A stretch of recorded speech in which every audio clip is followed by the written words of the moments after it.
എന്ത് രസമല്ലേ ഈ മഴ പെയ്യുന്നത് കാണാനും അതൊന്ന് അനുഭവിക്കാനും ഒക്കെ.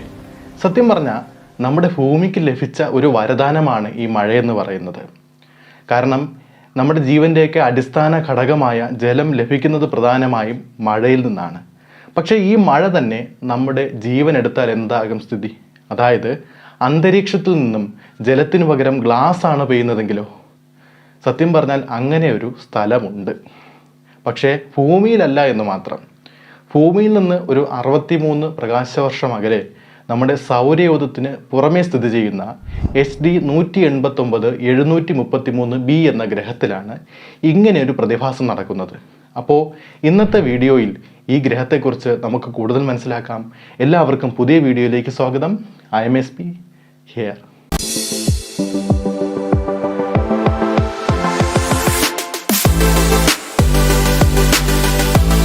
HD 189 733 b എന്ന ഗ്രഹം നമ്മുടെ സൗരയൂഥത്തിൽ നിന്നും 64.5 പ്രകാശവർഷം അകലെ വുൾപെക്കും എന്ന നക്ഷത്ര സമൂഹത്തിലാണ് സ്ഥിതി ചെയ്യുന്നത്. ഫ്രാൻസിലെ ജ്യോതിശാസ്ത്രജ്ഞരാണ് 2005 ഒക്ടോബർ 5 ഈ ഗ്രഹത്തെ കണ്ടെത്തുന്നത്. ഡോപ്ലർ സ്പെക്ട്രോസ്കോപ്പി എന്ന സാങ്കേതിക വിദ്യയാണ് ഇവർ ഇതിനായി ഉപയോഗിച്ചത്. നമ്മുടെ സൗരയൂഥത്തിലെ ഏറ്റവും വലിയ ഗ്രഹമായ വ്യാഴത്തിനേക്കാൾ 16.8% മാസും 13.2% വ്യാസവും ഈ ഗ്രഹത്തിന് കൂടുതലാണ്. ഇതുകൂടാതെ HD 189 733 b എന്ന ഗ്രഹം അതിൻ്റെ മാതൃനക്ഷത്രത്തെ വലം വയ്ക്കാൻ എടുക്കുന്നത് വെറും 2.2 ദിവസം മാത്രമാണ്. അതും സെക്കൻഡിൽ 152.5 കിലോമീറ്റർ വേഗതയിൽ. ഇതെല്ലാം കൊണ്ട് തന്നെ ഈ ഗ്രഹത്തെ നമ്മുടെ വ്യാഴത്തിൻ്റെ ചൂട് കൂടിയ ഒരു ഗ്രഹം എന്ന് വിശേഷിപ്പിക്കുന്നതിന് കാരണമാകുന്നു.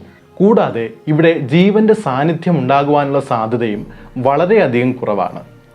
ശാസ്ത്രജ്ഞർ ഈ ഗ്രഹത്തെക്കുറിച്ച് കൂടുതൽ പഠിക്കുന്നതിനായി ബഹിരാകാശത്ത് വെച്ചും ഭൂമിയിൽ വെച്ചുമൊക്കെ ഒരുപാട് വ്യത്യസ്തമായ ഉപകരണങ്ങൾ ഉപയോഗിച്ച് ഈ ഗ്രഹത്തെ നിരീക്ഷിക്കാൻ തുടങ്ങി. അതിൽ നിന്നും മനസ്സിലാക്കിയ ഒരു വിചിത്രമായ സംഭവമാണ് ഈ ഗ്രഹത്തിലുണ്ടാകുന്ന ഗ്ലാസ് മഴ. എന്തുകൊണ്ടാണ് ഈ ഉരുകിയ ഗ്ലാസ് മഴ ഈ ഗ്രഹത്തിൽ സംഭവിക്കുന്നത്?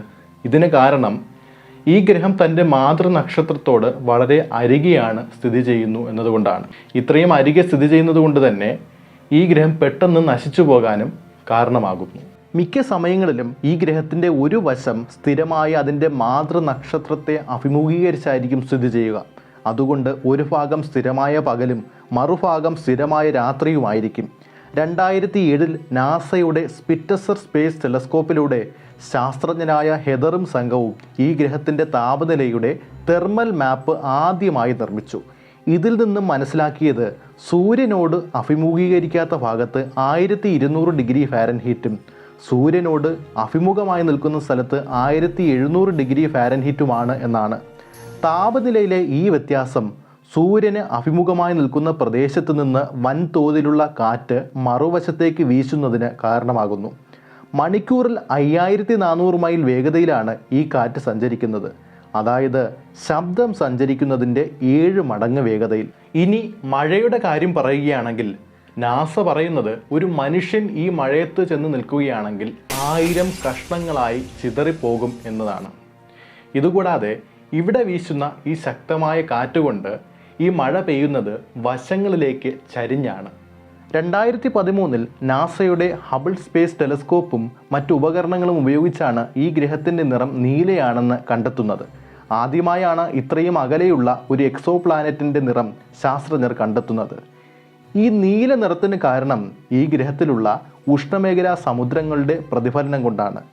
കൂടാതെ HD 189 733 bയിലുള്ള മൂടൽമഞ്ഞ് നിറഞ്ഞ അന്തരീക്ഷവും ഈ അന്തരീക്ഷത്തിലുള്ള സിലിക്കൺ മേഘങ്ങളും ഇതിനൊരു കാരണമാണ്. കടലിൻ്റെ സാന്നിധ്യമില്ലാതെ തന്നെ നീല നിറമുള്ള ഗ്രഹങ്ങൾ വേറെയുമുണ്ട്. നമ്മുടെ സൗരയൂഥത്തിൽ തന്നെയുള്ള യുറാനസും നെപ്റ്റ്യൂണും ഇതിനൊരു ഉദാഹരണമാണ്.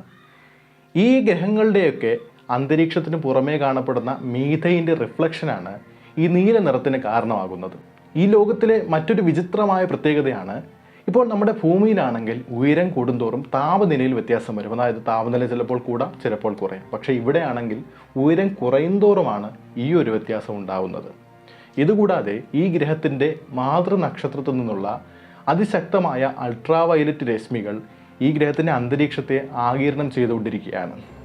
അതും ഈ കഴിഞ്ഞ ഇടെ നടത്തിയ പഠനങ്ങളിൽ നിന്ന് മനസ്സിലാക്കിയത് 100 മില്യൺ തൊട്ട് 600 മില്യൺ വരെയാണ് ഇത്തരത്തിൽ ആഗിരണം ചെയ്തെടുത്തത് എന്നാണ്. ഇങ്ങനെയാണെങ്കിൽ ഭാവിയിൽ ഈ ഗ്രഹത്തിന് അന്തരീക്ഷമേ ഉണ്ടാവില്ല. നാസ 2016 പ്രസിദ്ധീകരിച്ച പട്ടികയിൽ ഈ ഗ്രഹത്തെ ഉൾപ്പെടുത്തിയിരിക്കുന്നത് ഏറ്റവും ഭയാനകരമായ ഗ്രഹങ്ങളുള്ള 6 ഗ്രഹങ്ങളുള്ള പട്ടികയിലാണ്. അപ്പോൾ എന്തായാലും ഇന്നത്തെ വിശേഷങ്ങളും ഇവിടെ അവസാനിക്കുന്നു. നിങ്ങൾക്ക് ഈ വീഡിയോ ഇഷ്ടമായാൽ ചാനൽ സബ്സ്ക്രൈബ് ചെയ്യുക, മറ്റുള്ളവരിലേക്കും ഷെയർ ചെയ്തെത്തിക്കുക. പുതിയ വീഡിയോയുമായി കാണുന്നവരേക്കും ബൈ.